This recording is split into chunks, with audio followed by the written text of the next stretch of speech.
اچھا، اب آپ دیکھیے کہ عمل کو ایک اور طرح سے بھی ہم ڈیوائڈ کریں گے. نمبر 1، اسلام کی نظر میں جو عمل ہے وہ 3 چیزوں پر مشتمل ہے. نمبر 1، انسان کی سوچ. سوچتے کیا ہے ہم؟ سوچنے میں طاقت لگتی ہے کہ نہیں؟ دماغ لگتا ہے سوچنے میں. سب سے زیادہ تو سوچنے والوں ہی کی قدر ہے، تھنکرز اینڈ فلاسفرز اور سائنٹسٹ. تو سوچ تو بہت ویلیوبل چیز ہے. اسلام یہ کہتا ہے کہ عمل جو ہے دراصل اس کا آغاز ہوتا ہے سوچ سے. اس کو اسلام کے لفظوں میں ہم نیت کہتے ہیں. انما الاعمال بالنیات. عمل نیت کے ساتھ ہوتا ہے، یعنی عمل نیت کے بغیر کچھ نہیں. جیسے ایک بال یا ایک پین یا ایک گلاس رکھا ہوا ہے تو جب تک اس کے ساتھ ایک ایفرٹ نہیں لگی تو وہ وہی کا وہی رکھا رہا، اس کی اپنی کوئی ویلیو نہیں بنی. ہاں؟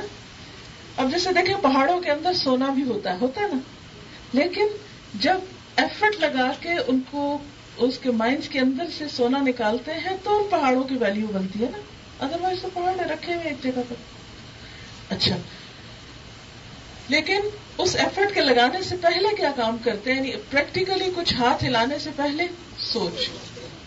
کوئی گلاس اٹھانے کے لیے پہلے آپ سوچتے، رکھنے کے لیے سوچتے کہاں رکھوں، نیچے رکھوں اوپر رکھوں، زور سے رکھوں آہستہ رکھوں.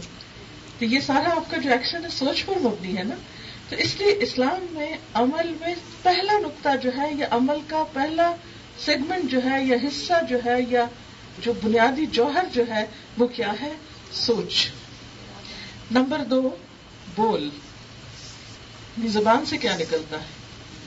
عمل میں دوسرا حصہ. اب زبان بھی کیسے ہلتی ہے تو بولتی ہے نا. تو عمل کیا ہے؟ ہلنے کا نام بھی ہے نا، ہلنے اور ہلانے کا. اس کو بھی انرجی لگتی ہے، سوچ بھی لگتی ہے، انرجی لگتی ہے، تبھی یہ ہلتی ہے. اور اس سے پھر الفاظ بنتے ہیں اور ان کے پھر آگے ریئیکشنز ہوتے ہیں ان الفاظ کے ساتھ، ایک چین چلتا ہے. اور تیسرا ہے فعل، ایکشن. سوچ بول، یا سوچ بول کہہ لیں یا قول کہہ لیں، ٹھیک ہے، اور فعل یا کام کہہ لیں، عمل کہہ لیں، ایکشن کہہ لیں، ٹھیک ہے. اب آپ دیکھیں اللہ تعالیٰ ہم سے یہ چاہتے ہیں کہ ہم کیا کریں؟ احسن عمل کریں. احسن جو ہے ان تینوں کے ساتھ ہے، ٹھیک ہے. احسن سوچ، احسن بول اور احسن فعل. یہ ہے ہمارا امتحان. قیامت کے دن ہم سے کیا دیکھا جائے گا؟ ہم سوچتے کیا تھے. جیسے ایک حدیث پاک میں نا کہ جب ایک انسان ایک اچھے عمل کا ارادہ صرف کرتا ہے، کر نہیں پاتا تو بھی اس کے نمبر لگ جاتے ہیں. ایک نیکی جمع ہو گئی، پلس پوائنٹ مل گیا، 1 پوائنٹ مل گیا. بس ایک اچھی بات سوچی تھی لیکن چانس نہیں ملا کرنے کا. ہاں چانس مل گیا، پلس 10 ہو گئے، 10 پوائنٹس مل گئے. اور صرف 10 نہیں، جتنا اچھا کام کیا اتنے زیادہ، 70 بھی، 70 بھی ہو سکتے، 700 بھی ہو سکتے ہیں، اینڈ مور دین 700 بھی ہو سکتے ہیں. دوسری چیز جو کاؤنٹ ہوتی ہے ایک ایک لفظ، وہ ہے انسان کے منہ سے نکلے ہوئے الفاظ. یہ بھی اعمال نامے میں تولے جائیں گے اور یہ میجر پارٹ ہے انسان کے اعمال نامے کا. بیٹھے بیٹھے زبان جو ہلاتے رہتے ہیں ہم، کبھی ٹیلی فون پہ، کبھی گپ شپ میں، کبھی ادھر کبھی ادھر، کبھی گاڑی میں بیٹھ کے، کبھی اترتے ہوئے، کبھی کیا کیا بولتے چلے جاتے، سوچتے بھی نہیں. کچھ سوچ کے کچھ بن سوچے بس بولے چلے جاتے ہیں اور سوچتے نہیں کہ یہ ایک ایک لفظ لکھا جا رہا ہے. قرآن پاک میں آتا ہے، میں اپنے پاس سے نہیں کہی، ما یلفظ من قول، ما یلفظ من قول، نہیں کوئی لفظ نکلتا قول میں سے، بات میں سے، یعنی پوری بات میں سے ایک لفظ بھی جو نکلتا ہے، الا مگر لدیہ، اس کے پاس ہی، رقیب، ایک رقیب بیٹھا ہوتا ہے.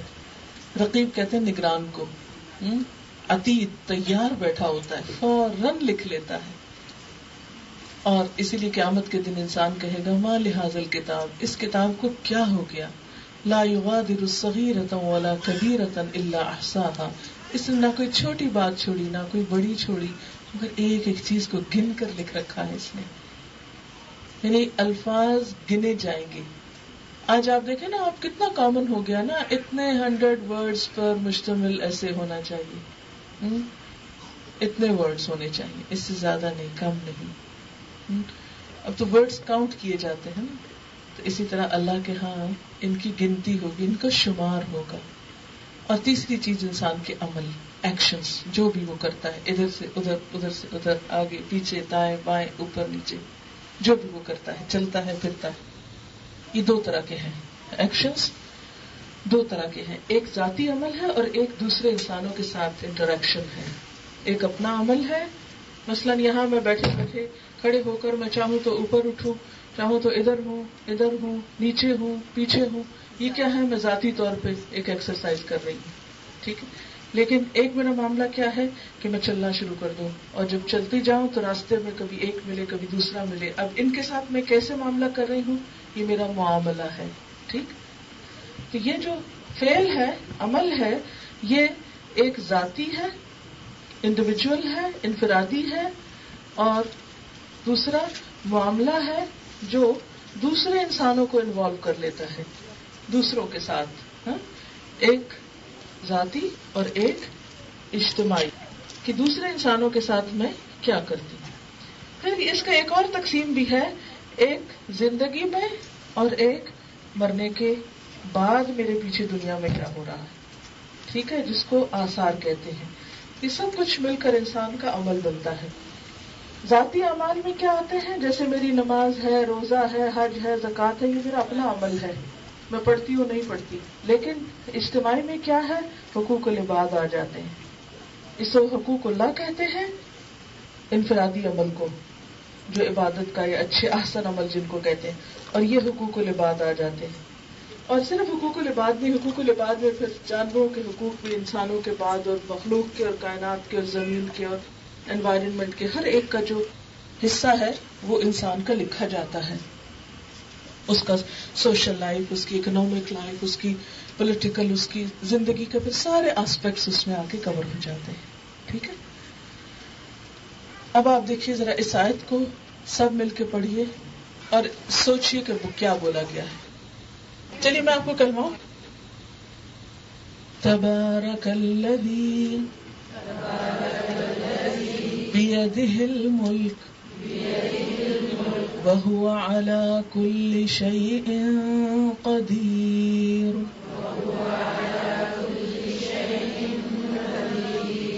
الذي خلق الموت والحياة ليبلوكم أيكم أحسن عملا وهو العزيز الغفور.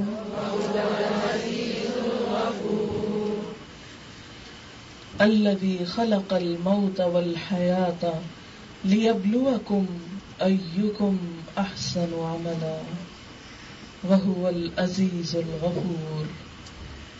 آیت کا اختتام اللہ تعالیٰ کی دو صفات پہ ہو رہا ہے. نمبر ایک العزیز. العزیز کا لفظ ہوتا ہے بڑا زبردست. یہ جو تمہارا امتحان لینے والا ہے وہ بڑا زبردست ہے. اور اس سے پیچھے کیا ہے ذرا آپ دیکھیے، غور کیجیے. پیچھے ہے قدیر اور آگے ہے عزیز. آیت شروع ہونے سے پہلے آپ دیکھیے نا، قدیر. قدیر کا کیا مطلب ہے؟ پوری قدرت رکھنے والا، ہر طرف سے پکڑ سکتا ہے تو. اور آیت ختم ہونے کے اوپر العزیز، بہت زبردست ہے. تم یہ مت سوچو کہ اس کو دھوکہ دے کے فریب سے کہیں بھاگ جاؤ گے، نہیں. اور ساتھ ہی پھر فرما دیا گیا الغفور، بخشنے والا بھی ہے. اگر تم سیدھے ہوئے، تم نے معافی مانگ لی اور تم اس کی طرف رجوع کر لیے، پلٹ آئے تو بخش بھی دے گا. لیکن ہم باقی ساری باتوں کو بلا کے صرف غفور پہ تکیہ کر کے بیٹھ جاتے ہیں، پچھلے سارے کام بھلا دیتے ہیں کہ اس نے ہم سے کوئی مطالبہ بھی کیا ہے، کچھ ایفرٹ کرنے کو کہا ہے، کچھ زور لگانے کو، کچھ وقت لگانے کو، کچھ محنت کرنے کو، سب کچھ چھوڑ دیتے ہیں. قدیر بھی بھول جاتے ہیں، العزیز بھی بھول جاتے ہیں. ہم کہتے ہیں وہ بڑا غفور ہے، بس آرام کرو، کچھ کرنے کی ضرورت نہیں. یہ الغفور تو اس لیے کہا گیا کہ ساری کوشش کے باوجود بھی اس کا حق کہاں ادا ہوتا ہے. کوئی یہ دعویٰ تو کرے کہ میں نے اس کا حق ادا کر دیا، ہرگز نہیں. تو جب اس کا حق ادا نہیں ہوتا تو پھر انسان بعض اوقات سوچتا ہے یا اللہ اتنی محنت کر کے بھی تیرا حق ادا نہیں ہوا تو میں نے کیا کیا. بتاتا نہیں کوئی بات نہیں، الغفور، تم کوشش کرو، جو چھٹ گیا میں معاف کر دوں گا. لیکن یہ نہیں کہا کہ تم کچھ نہ کرو، آرام کرو اور ہر غلط کام کرنے سے پہلے یہ کہہ دیا کرو وہ غفور الرحیم ہے.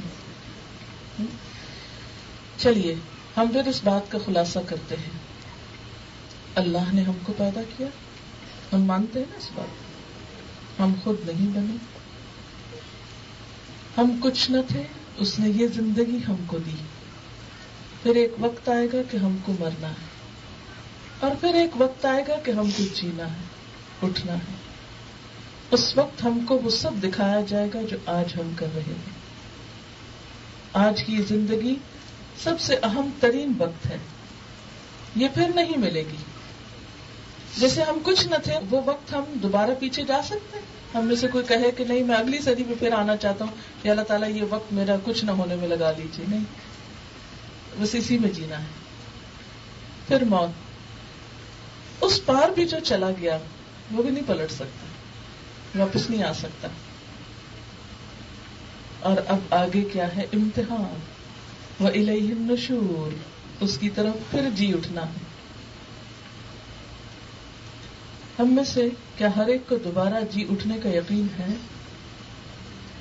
اگر واقعی یقین ہے نا تو اس کے لیے ضروری ہے کہ اس امتحان کی اہمیت کو سمجھیں، لِيَبْلُوَكُمْ کو سمجھ جائیں اور اپنی کوشش کس طرف لے جائیں؟ احسن عمل کی طرف. اب آئیے تھوڑی سی بات میں احسن عمل پہ مزید کرتی ہوں. احسن عمل میں سب سے پہلے سوچ کی بات ہے، نیت کی بات ہے. بڑے سے بڑا نیک کام اگر نیت درست نہیں نا، اندر صاف نہیں نا، دل کے کھرے نہیں نا، کچھ فائدہ نہیں. اس کا یہ مطلب نہیں کہ ہم اچھا کام چھوڑ دیں کیونکہ ہماری نیت صاف نہیں، اس لیے کام بھی کرنے کا کیا فائدہ. نہیں، ہم اپنی نیت درست کریں. نیت کیسے درست کی جائے؟ نیت کا جائزہ کیسے لیا جائے کہ ہماری کسی بھی کام کے کرنے کے پیچھے نیت ہے کیا؟ اس کو کیسے ٹیسٹ کیا جائے؟ مثلا سونے کو پرکھنے کا ایک طریقہ ہے نا، ورنہ ہم جیسے تو پیتل کو بھی سونا سمجھ بیٹھے، اور بعض اوقات دھوکہ کھا جاتے ہیں. آرٹیفیشل جیولری کو ہم کیا سمجھ بیٹھتے؟ گولڈ. تھوڑی دیر کے لیے ضرور دھوکہ کھا جاتے، پھر ذرا اٹھا کے دیکھتے ہیں، پھر چھنکا کے دیکھتے نہیں، آواز سونے والی نہیں، کوئی اور چیز ہے. چھوٹے چھوٹے ٹیسٹ تو ہم نے بھی رکھے ہوئے نا اپنے. سلک کی پہچان کا طریقہ ہے کوئی؟ کاٹن کو پہچانتے ہیں، جو کو اور گندم کو پہچانتے ہیں نا. کسی کو چک کے پہچانتے، کسی کو سونگ کے پہچانتے، کسی کو کسی طرح، کسی کو کسی طرح. تو کیا ایک نیت کو ہی جانچنے کا طریقہ کوئی نہیں ہے؟ کیسے جانچ؟ چلیے آپ بتائیے پہلے نیت کو کیسے جانچیں گے آپ؟ اس کی صاف اور واضح پہچان یہ ہوتی ہے کہ ہم نے کوئی کام اللہ کے لیے کیا ہے کہ نہیں کیا. ہوتا یہ ہے کہ اس کام کے کرنے کے بعد اگر کسی انسان کے ساتھ نیکی کی تو رویہ وہی ہوتا ہے، نیکی کر دریا میں ڈال. بس اچھا کر کے بھول جاؤ کہ کیا بھی تھا یا نہیں کیا تھا، یاد ہی نہ رکھو. جی دونوں کی نیت کی بات کر رہی ہوں. نیت کا مراد ارادہ ہے، سوچ کیا ہے، بیک آف مائنڈ کیا ہے، آپ کیوں کر رہے ہیں، واٹس دا ریزن، یا وہ جو ایک انسینٹیو کیا ہے آپ کا، یا اس کے پیچھے وہ کیا چیز آپ کو یہ کام کرنے پہ آمادہ کر رہی ہے. اصل میں آپ وہ بڑی بڑی باتیں کر رہے ہیں، میں چھوٹی بات کرنا چاہتی ہوں جس سے ہم اپنا ٹیسٹ لے سکیں. چلیے ٹیسٹ کیجیے اپنے آپ کو. میں آپ کو ایک چھوٹی سی اگزامپل سے ٹیسٹ دیتی ہوں، آپ اپنی نیت ٹیسٹ کر لیں. ٹھیک ہے؟ نیت کو اپنے آپ کو کیسے ٹیسٹ کریں گے؟ آپ کی بہن بیمار ہے، آپ ان کی خبر لینے کو جا رہی ہیں اور سوچ رہی ہیں کہ وقت تو نہیں پر جانا ہی پڑے گا، اس لیے کہ کل کو میں بیمار ہوئی تو وہ نہیں آئے گی. اگر یہ اللہ کے لیے ہو تو یہ نہ سوچیں کہ وہ آئے گی کہ نہیں آئے گی. مجھے جانا ہے، مجھے نیکی کرنی، مجھے اس کی کوئی پرواہ نہیں کہ کوئی کرے گا یا نہیں کرے گا، بے غرض. ٹھیک ہے؟ اچھا ہوتا یہ ہے کہ جب ہم اللہ کے لیے کرتے ہیں نا تو ہم نیکی کیے جاتے ہیں پھر ہماری نیکیوں میں دوڑ لگی چلی جاتی، پھر ہم رکتے نہیں ہیں. لیکن جب ہم بندوں کے لیے کرتے ہیں نا تو جہاں سے بندوں نے شاباش نہ دی، تعریف نہ کی، وہ مسکرا کے استقبال نہیں کیا، وہیں ہم بجھ کے بیٹھ گئے کہ انہوں نے تو مجھے پوچھا ہی نہیں، کیا فائدہ. اچھا ایک اور ٹیسٹ، چلیے اسی مثال سے میں دوبارہ ٹیسٹ کراتی ہوں کہ آپ کی دوست بیمار ہوئی، آپ نے دن رات ان کی خدمت کی، اتفاق سے آپ بیمار پڑ گئی اور وہ اپنی کسی مجبوری کی وجہ سے آ نہ سکی، اس نے فون بھی نہیں کیا. اب آپ کیا سوچ رہے ہیں؟ دیکھو فلاں کو کیسی مطلب ہی میں نے اس کے لیے دن رات ایک کی. یہ بات میں اس لیے کر رہی ہوں کہ یہاں سے ہم خود کو ٹیسٹ کر لیں. اگر ہم نے کسی سے اللہ کے لیے کیا تو ہم ضرور تھوڑا سا پلٹ کے سوچیں گے کیا پتا اس کی مجبوری، کوئی بات نہیں، میں نے کون سا اس لیے کیا تھا کہ وہ مجھے اس کی جزا دے، اور وہی میں اللہ نے میرا بھلا کرنا تھا، وہ میرے کام نہیں ہے، فلاں آ گیا. دیکھیں نا، جب ہم اللہ کے لیے کرتے ہیں اور اس سے جزا چاہتے ہیں تو اللہ تعالیٰ غیب سے مدد کرتا ہے. اور اس کی مدد کا طریقہ یہ نہیں ہوتا، ہم کیا کرتے ہیں کہ بس یہ مجھے تو اسی وقت سمجھ آئے گا کہ مجھے جزا ملی ہے کہ نہیں، کہ میں کسی کو پین دوں تو فٹافٹ مجھے پین مل جائے. ہم اتنا تھوڑی جزا چاہتے ہیں، پین کا بدلہ پین چاہتے ہیں، حالانکہ اللہ تعالیٰ اس سے معلوم نہیں کتنی بڑی اور بڑی چیز دینا چاہتا ہوں. کیونکہ اللہ کے ہاں جو جزا ہے وہ ایک کے بدلے 10، 70، 700 گنا ہے. بندے تو چھوٹی سی چیز چاہتا ہے، صرف وہ چاہتا ہے کہ جو تو نے کسی کے ساتھ کیا تو ایکسپیکٹ کر کے بیٹھ گیا، توقع رکھ کے بیٹھ گیا کہ وہ بھی تیرے ساتھ بس وہی کرے تو تیری بات بنے، تیرے دل کو ٹھنڈک پڑے. اور اگر اس نے وہ نہیں کیا تو کچھ نہیں ملا. نہیں، جب تو نے اللہ کے لیے کیا تو معلوم نہیں اس تیری نیکی کے بدلے کہاں کہاں تیرا بھلا ہو گیا. میں ایک چھوٹی سی مثال آپ کو دوں گی کہ نیکی کیسے فائدہ پہنچاتی ہے نا، اور بے غرض ہو کے. ہماری ایک بہن گئی یہاں سے پاکستان، تو جب وہ آنے لگی تو مہمان کا ایک حق ہوتا ہے، میں نے ان کو ایک کپڑا دیا. میں بالکل بھول گئی کہ میں نے ان کو کیا دیا. ہوا یہ کہ جس دن میں آنے لگی یہاں پر تو اس سے ایک دن پہلے ان کا خط یہاں سے گیا، اور آنے سے آدھا دن پہلے میں وہ خط پڑھ رہی تھی کہ انہوں نے اس خط میں لکھا ہوا تھا کہ کینیڈا کا موسم جولائی اگست میں کراچی جیسا ہوتا ہے، اور آپ کا سوٹ بہت اچھا تھا. وہ میں نے اپنی بہن کو دیا کہ خود پہنا، کچھ ایسی بات لکھی ہوئی تھی. میں نے کہا یا اللہ گرمی ہوتی ہے وہاں. میں یہ سمجھ رہی تھی کیونکہ میں برطانیہ میں رہی ہوں کئی سال، اور وہاں اس موسم میں بھی بڑی ٹھنڈک ہوتی ہے. آپ تھک کاٹن کے کپڑے پہنتے ہیں. میں نے کہا اوہو، میں نے تو کوئی لون کا کپڑا ہی نہیں اٹھایا، تو میں کس مصیبت میں گرفتار ہو جاتی اگر میں اپنے موٹے کپڑے لے آتی، کیونکہ میری یہ فرسٹ وزٹ تھی. اس وقت مجھے خیال آیا کہ انسان کی نیکی ضائع نہیں جاتی، کہ انسان بعض اوقات، اور یقین مانے کہ مجھے بالکل یاد نہیں تھا کہ میں نے کوئی ایسا کام کیا بھی تھا کہ نہیں، لیکن پلٹ کے انہوں نے صرف شکریہ ادا کیا ہوا تھا، اور اس شکریہ کے خط نے مجھے اتنی بڑی مصیبت سے بچا لیا. ورنہ یہ تھا کہ آ کے کتنی سخت گھبراہٹ ہوتی، اور میں یعنی کیا کرتی، اور اتنے تھوڑے وقت کے لیے میں اسی چکر میں اگر پڑ جاتی تو کتنی مشکل پڑتی. یعنی بغیر تیاری کے انسان کود پڑے کسی جگہ پر تو کتنی مشکل ہو سکتی ہے. تو کبھی یہ نہ سوچیں کہ میں اس شخص کے ساتھ یہ کر رہی ہوں، اب مجھے اس شخص سے یہ بھلائی ملنی ہی چاہیے.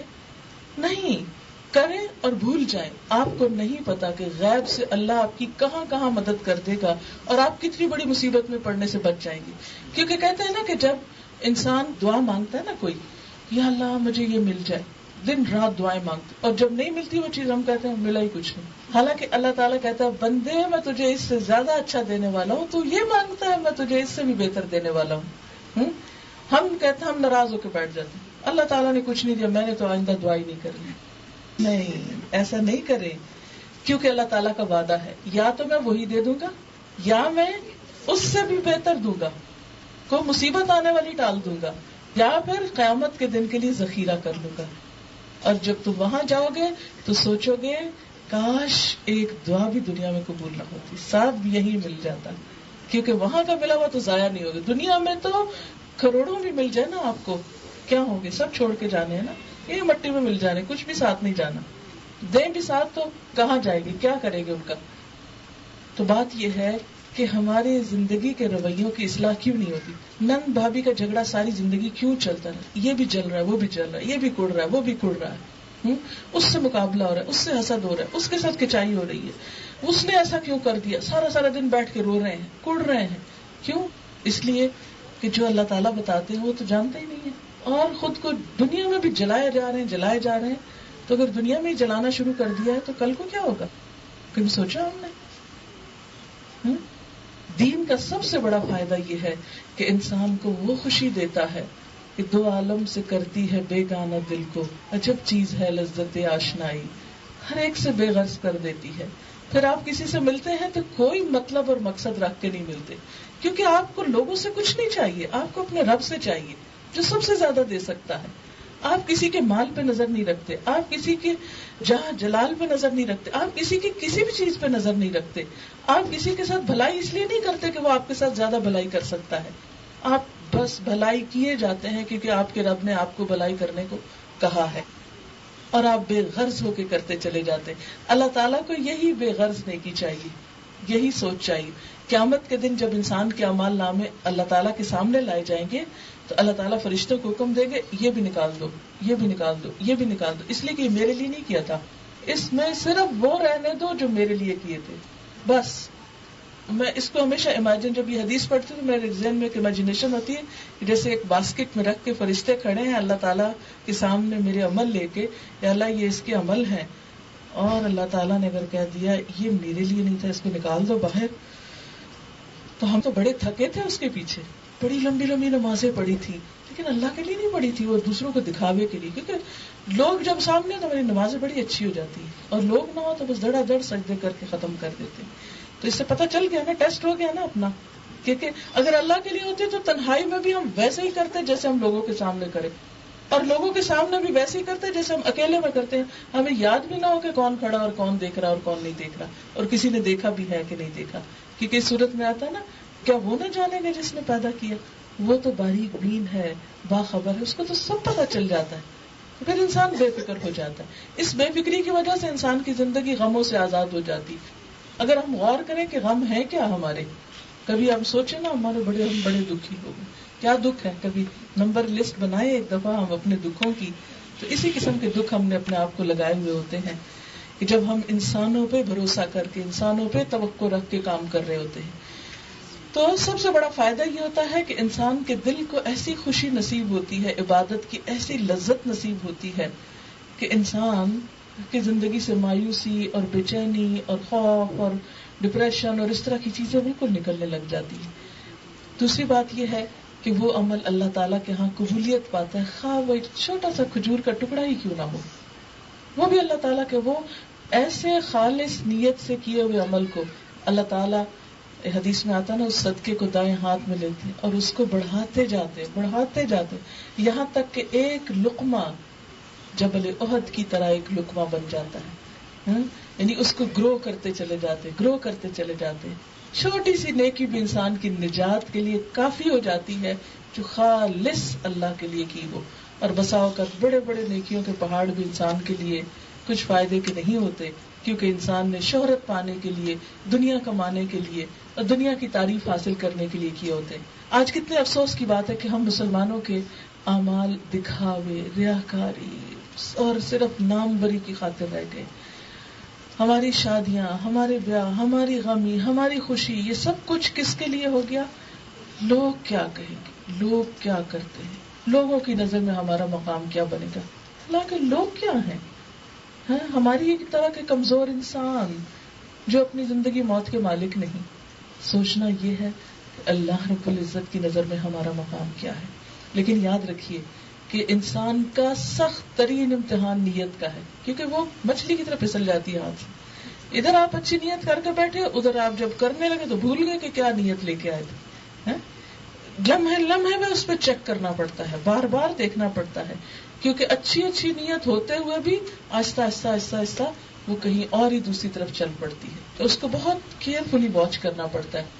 تو سب سے بڑا امتحان انسان کی سوچ کا ہے. اس کے بعد یہ بھی بڑا امتحان ہے مگر سوچ سے ذرا کم، اور وہ ہے انسان کے بول کا. اب مثلاً اگر ہم بد نیت ہے نا تو ہماری بد نیتی کسی کو نظر نہیں آ رہی ہوتی، وہ اندر ہی اندر ہے، چھپی ہوئی ہے. لیکن جب ہم بری بات بولتے ہیں تو فوراً ری ایکشن سے پتہ چل جاتا ہے نا دوسرے کے. ہم نے کوئی لفظ غلط بولا تو فوراً دوسرے کے ماتھے پہ بل پڑ گئے، تو ہمیں پتہ چل گیا کہ ہمارے اس بول کا نتیجہ کچھ اچھا نہیں نکلا. دوسری طرف سے ہم کو فوراً رسپانس آ گیا، جواب مل گیا، تو ہم پھر بھی کچھ نہ کچھ انسان بن جاتے ہیں، کہیں مار کھا کے تھوڑی سی سنبھل جاتے ہیں. اس لیے زبان کی جو بول ہے ایکم احسن عملا میں جو دوسری چیز ہے انسان کا قول، انسان کا بول، یہ بھی دراصل انسان کا ایک امتحان ہے. اور نبی صلی اللہ علیہ وسلم نے جب عورتوں کو صدقہ کرنے کا حکم دیا تھا تو کیا فرمایا تھا کہ تم زبان کا بڑا غلط استعمال کرتی ہو. کیونکہ عورت ذرا جذباتی ہوتی ہے نا، ذرا سے خوشی میں بڑی بڑی باتیں کہہ دی، جذباتی باتیں، اور ذرا سے غم میں، ذرا سے ناراضگی میں بڑی بڑی سخت باتیں کہہ دی، تو وہ فوراً بنا لیا، فوراً بگاڑ دیا. تو یہ چیز جو ہے، یہ جو ایموشنل اسٹیبلٹی کا نہ ہونا ہے، یہ بسا اوقات انسان کو بہت نقصان دیتا ہے. تو ان گناہوں کا کفارہ کرنے کے لیے انسان کو صدقہ خیرات اور اس طرح کی چیزیں کرتے رہنا چاہیے تاکہ دنیا میں ہی دھلائی ہوتی چلی جائے، کیونکہ یہ داغ پڑ جاتے ہیں نا ان چیزوں سے.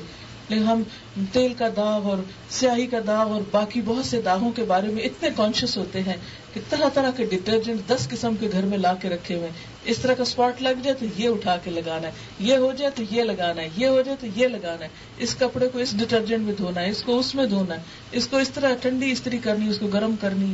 کتنے کیئرفل ہوتے ہیں اپنے ظاہری لباس کے بارے میں، اپنی ظاہری شان و شوکت کے بارے میں.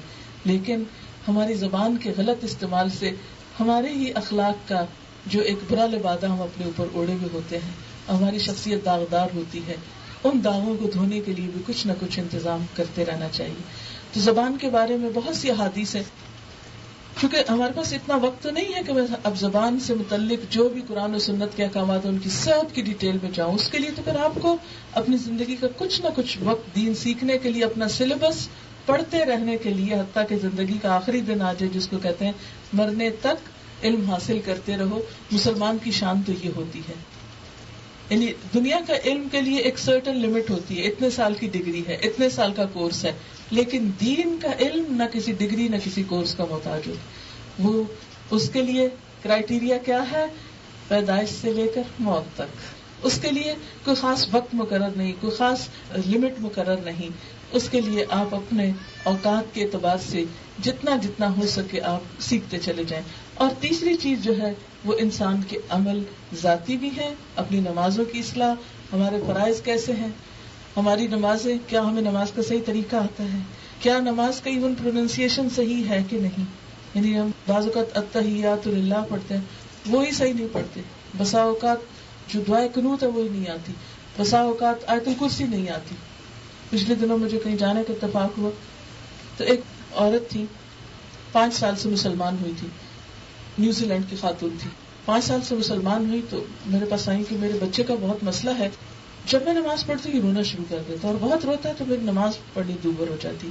تو مجھے کوئی حل بتائیں اس کا. میں نے کہا کہ دیکھو تم اس پہ آیت الکرسی پڑھا کرو کہ شیطان اس کو بہکاتا ہے نا، یعنی تاکہ تمہاری نماز کو پریشان کرے. کیونکہ ماں کا دل بچے میں اٹکا ہوتا ہے، اگر بچہ روئے گا بے وجہ بھی تو ماں جو ہے وہ نماز پہ توجہ نہیں کر سکتی نا. اور اکثر عورتوں کی اسی خلل میں نمازوں کی عادت جو ہے چھوٹ جاتی ہے اچھی بھلی. تو کہنے لگے آیت الکرسی کیا ہوتی ہے. مجھے اس قدر تکلیف ہوئی. میں نے کہا 5 سال ہو گئے ہیں اس بچی کو مسلمان ہوئے، آج تک کسی اللہ کے بندے نے اس کو آیت الکرسی نہیں سکھائی. کتنی بڑی نعمت سے محروم ہے یہ. حالانکہ ایک آیت ہے، آیت الکرسی ایک آیت ہے، اور شیطان سے بچنے کا سب سے عمدہ ہتھیار ہے. کیونکہ شیطان نے خود بتایا تھا نا، حضرت ابو ہریرہ کو بخاری کی حدیث میں آتا ہے، ایک آیت بتاتا ہوں اگر تم پڑھو گے تو پھر میں نہیں آؤں گا، اور وہ آیت الکرسی تھی. تو آپ صلی اللہ علیہ وسلم کو جو بتایا گیا تھا، آپ نے فرمایا ہے وہ جھوٹا، بات اس نے سچی کی ہے. تو ہم شرماتے ہیں، ہاں اتنے بڑے ہو گئے، لوگ کہیں گے لو اس کو یہ نہیں آتا.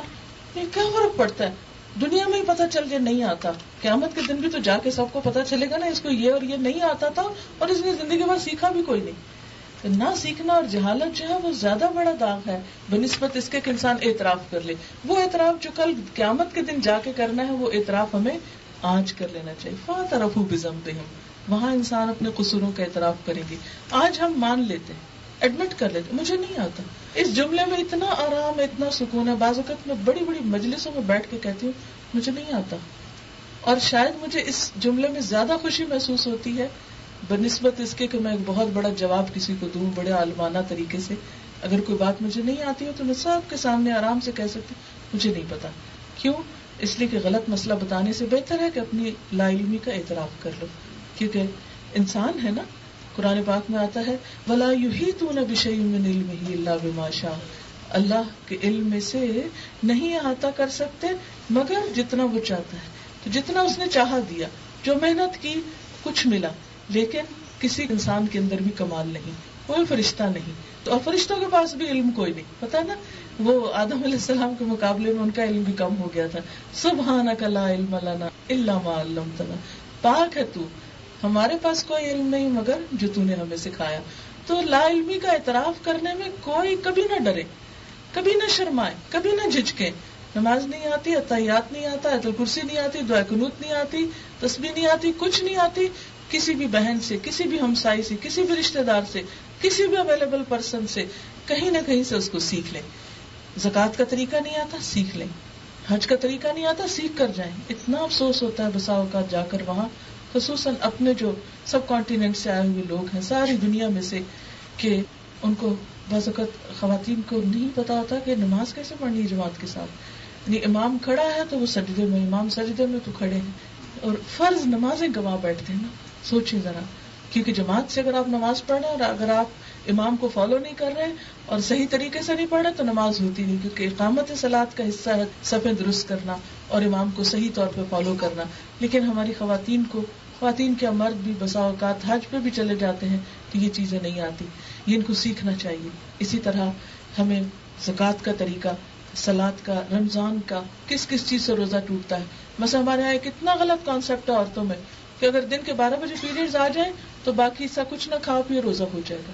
یہ اتنی عام سنی میں نے بات, تو مجھے حیرت ہوئی کہ پتہ نہیں کتنے روزے لوگوں نے اس طرح اپنے توڑے ہوئے ہیں اور انہیں پتہ ہی نہیں, نہ کچھ کھاتے ہیں, ایک وہ ظلم, اور دوسرا یہ کہ روزہ نہیں رکھتے, ایک دوسرا ظلم. تو یہ جہالت کی وجہ سے یہ دو ظلم اپنے آپ میں انسان کرتا ہے کہ جب روزہ رہا نہیں تو پھر کھانے سے کیا پرہیز, کھاؤ. اور دوسری بات یہ ہے کہ اگر روزہ نہیں رہا تو اس کی قضا کرو. اگر 5 منٹ پہلے بھی روزہ گیا ہے تو آپ کو قضا دہرانی ہوگی. بس یہ ہے کہ وہ سارا دن جو آپ روزے سے رہے اتنے حصے کا آپ کو ثواب مل جائے گا, کیونکہ اللہ تعالیٰ کسی کا اجر ضائع نہیں کرتے. پھر اسی طرح آپ دیکھیں کہ فرائض کی پابندی کے بعد, حقوق اللہ کی پابندی کے بعد, پھر والدین کا کیا حق ہے, شوہر کا کیا حق ہے, بچوں کا کیا حق ہے, ہمسائے کا کیا حق ہے, رشتہ داروں کا کیا حق ہے, جو اپنے شہر کے لوگ ہیں ان کا کیا حق ہے, امت مسلمہ کا کیا حق ہے, پوری دنیا کے انسانوں کا ہم پر کیا حق ہے. ہمیں تو پتہ ہی نہیں کہ جو ہمارے آس پاس جو دین سے دور لوگ ہیں ان کا بھی ہمارے اوپر کچھ حق ہے. ہم اگر اس ملک میں رہتے ہیں تو اس کا مطلب یہ نہیں ہے کہ ہم صرف پیسے کمانے کے لیے یہاں بیٹھے ہیں یا دنیا بنانے کے لیے نہیں. ہم سے یہ پوچھا جائے گا کہ تم امت مسلمہ کے ایک نمائندے تھے, تم پر ذمہ داری تھی کہ تم اس پیغام کو, اس نور کو جو تمہارے دل میں اللہ نے اتارا تو دوسروں تک بھی لے کے جاتے. اس کے لیے ہماری کیا کوشش ہے. اس کا یہ مطلب نہیں کہ ہر شخص مقرر ہو, مبلغ ہو, تقریریں بڑی بڑی کرے تو وہ نہیں. اگر ہم میں سے ہر ایک اسلام کا چلتا پھرتا نمونہ ہے اور ہماری نیت میں یہ بات شامل ہے کہ میں نان مسلمز کے ساتھ اچھا سلوک کروں گا, سچ بولوں گا تاکہ میرے جھوٹ بولنے پر کہیں وہ اسلام سے بدظن نہ ہو جائے, میں ان کے ساتھ شفقت کا معاملہ کروں گا, میں ان کے ساتھ اچھی طرح بہیو کروں گا تاکہ اسلام کی خوبصورت تصویر پیش کروں, تو آپ دیکھیں کہ اگر ہم سارے مسلمان صرف ایک کام ہی کریں, ایک لفظ منہ سے نہ بولیں, صرف اچھا اخلاق پیش کرنا شروع کر دیں, کتنے ہی لوگ دیکھ کر ہمارے اخلاق کو مسلمان ہو جائیں. آپ کو معلوم ہے انڈونیشیا اور ملیشیا وغیرہ میں کوئی جنگ نہیں ہوئی, وہاں جو بھی اسلام پھیلا لوگوں کے اخلاق سے پھیلا. وہاں پر تاجر ہی لوگ گئے تھے, انہوں نے تجارت میں ایسے اچھے اصول اپنائے کہ لوکل آبادی ان سے اتنی متاثر ہوئی کہ گروہ تر گروہ لوگ جو تھے وہ مسلمان ہو گئے. ہندوستان میں اسلام کس طرح پھیلا؟ جنگوں سے تھوڑی پھیلا ہے, لوگوں سے پھیلا ہے, اور جب تک اچھے نمونے رہے مسلمان ہوتے رہے, اور جب وہ ختم ہو گئے تب آپ دیکھیں کہ ہم جیسوں کا حال کیا ہے کہ ان لوگوں کو مسلمان کرنے کی بجائے ہر وقت ایک بس دشمنی کا شکار ہے. تو اسلام کبھی اس طریقے سے ضد سے, اناد سے, مخالفت سے, ان چیزوں سے نہیں پھیلا. اسلام خیر خواہی سے پھیلا ہے. دین کا مطلب کیا ہے؟ چھوٹی سی 2 لفظوں والی حدیث ہے, 2 لفظوں والی, الدین النصیحہ. دین تو سراسر خیر خواہی کا نام ہے, دین تو ہے ہی بھلائی کا نام. ہر ایک سے خیر کیے جاؤ, ہر ایک کے لیے اچھا سوچو. تو جب یہ انسان کے اندر خیر خواہی کی بات آئے گی تو انشاءاللہ تعالی انسان کی دنیا بھی جنت ہو جائے گی اور آخرت بھی جنت ہو جائے گی. اس لیے ہمیں اس چھوٹی سی دنیا کے چند روزہ امتحان میں کیا فرمائے گا؟ لِيَبْلُوَكُمْ أَيُّكُمْ أَحْسَنُ عَمَلًا. اسی کے ساتھ میں اپنی اس گفتگو کا اختتام کرتی ہوں. ان کا سوال یہ ہے کہ اگر میں کوئی کام اللہ کی خاطر کر رہی لیکن اس میں تھوڑی سی نیت شامل ہو جاتی ہے کہ والدین کو بھی خوش کرنا ہے، تو اس سے کیا اللہ تعالیٰ خوش ہو جائیں گے؟ اس کے بارے میں آتا ہے، جیسے ایک حدیث میں آتا ہے کہ لَكَ مِن صَلَاتِكَ مَا أَقَلْتَ مِنْهَا، تمہاری نماز کا حصہ تمہارے حصے میں وہی آ گیا جو تم نے سمجھا یا جس کو تم نے باندھا. اسی طرح ایک عمل جس میں نیت اللہ کی اور بندوں کی شامل ہو جاتی ہے تو اس کا کتنا حصہ کس کے لیے ہے، یعنی اس میں کون سی چیز غالب ہے. جو چیز غالب آئے گی وہی شمار ہوگی. انسان ہے نا، خیال تو آ ہی جاتا ہے، خیال آنا اور بات ہے اور ارادہ ہونا اور چیز ہے. دیکھیں نا، آپ ارادہ کرتے ہیں مثلا لاہور جانے کا اور رات سے بیٹھے بیٹھے آپ کو خیال آتا ہے کراچی چلے جاتے، تو یہ جو خیال آنا ہے نا یہ تو آ ہی جاتا ہے. جب آپ نے نیت کی میں نے یہ کام اللہ کے لیے، میں نے اللہ کے لیے دیا، لیکن بیٹھے بیٹھے خیال آ جاتا ہے وہ فلانے کو پتہ نہیں چلا میں نے یہ کر بھی دیا، تو یہ خیال آنے اس پہ نہیں پکڑ، یہ خیال تو آتے جاتے رہتے ہیں، لیکن ارادہ اور عزم یقین ہونا جو ہے وہ اچھا. اسی طرح ایک اور مسئلہ ہو جاتا ہے، جب انسان کو اچھا کام کرتا ہے تو بسا اوقات کیا ہوتا ہے لوگ تعریف شروع کر دیتے، اب انسان کہتا ہے میں کرتا ہی نہیں. کام کو چھوڑنا نہیں چاہیے، اپنی نیت کا علاج کرنا چاہیے. اگر لوگ تعریف کر رہے ہیں تو آپ پکڑے نہیں جائیں گے اس میں. ایک شخص کے ساتھ ایسا ہوا، وہ حضور صلی اللہ علیہ وسلم کے پاس ہے، کہنے لگے یا رسول اللہ صلی اللہ علیہ وسلم میں جب کوئی نیک کام کرتا ہوں میرا دل ہوتا ہے اللہ تعالیٰ خوش ہو اور لوگ خوش ہونا شروع ہو جاتے ہیں، میری تعریف کرنا شروع کر دیتے ہیں، تو میں کیا کروں؟ تو آپ نے فرمایا کہ جلد ملنے والی خوشخبری ہے. یعنی یہ اسے ایک خوشخبری سمجھو. وہ جیسے کہتے ہیں نا کہ زبان خلق کو نکارہ خدا سمجھو، تو وہ جو ہے یہ اللہ تعالیٰ کی طرف سے بندوں کی زبان پر ایک اعلان ہو جاتا ہے. تو اس میں انسان پھر بھی جب کوئی تعریف کرے فوراً سوچے میری تو فلاں فلاں گناہ ہے، اس کو پتہ ہی نہیں ہے اس لیے یہ کر رہا ہے، کرتا رہے کوئی بات نہیں. تو اس میں بھولنا نہیں چاہیے اور نہ ہی اپنے آپ کو نیک سمجھنا چاہیے. فلا تزکوا انفسکم، اپنے آپ کو پاک نہ سمجھو. کوئی تعریف شروع کرے فوراً سوچے میری یہ بھی غلطی ہے، میری یہ بھی غلطی ہے. میں نے اپنی غلطیاں گن کے رکھی ہوئی ہوتی ہیں. ادھر کو تعریف شروع کرتا تو اپنی انگلیوں پہ گننا شروع کر دیتی ہوں کہ میری خامیاں کیا کیا ہیں. اور پھر اس کے لیے دعا بھی سکھائی گئی کہ یا رب العالمین تو مجھے لوگوں کے گمان کے مطابق کر دے، اور جو یہ کہہ رہے ہیں اس میں مجھے نہ پکڑنا. کیونکہ بعض اوقات لوگ ایسی تعریف بھی شروع کر دیتے جو آپ ہوتے نہیں، پھر آپ کہتے یا اللہ میں تو ایسا ہوں ہی نہیں اور یہ کیا سمجھے ہوئے ہیں. پھر ڈر لگتا ہے نا، پھر دعا اس کے لیے سکھائے گی کہ یا اللہ مجھے نہ پکڑنا جو یہ کہہ رہے ہیں اور مجھے اس سے بہتر کر دے جو یہ سمجھتے ہیں. تو اب وقت ہو گیا ہے کیونکہ پھر آپ کو سنبھلنا ہے، اٹھنا ہے. سبحانک اللہم وبحمدک نشہد ان لا الہ الا انت نستغفرک ونتوب الیک. آج کی دعا تو یہی ہے کہ یا رب العالمین تمہاری نیتوں کو خالص کر دے، ہمارے دلوں کو صاف کر دے، ہمارے دلوں سے حسد، بدگمانی اور دوسروں کے بارے میں برے خیال دور کر دے، ہمارے دلوں کو سچی محبت اپنی عطا کر دے، ہمارے سینوں کو اپنے ایمان کے نور سے بھر دے.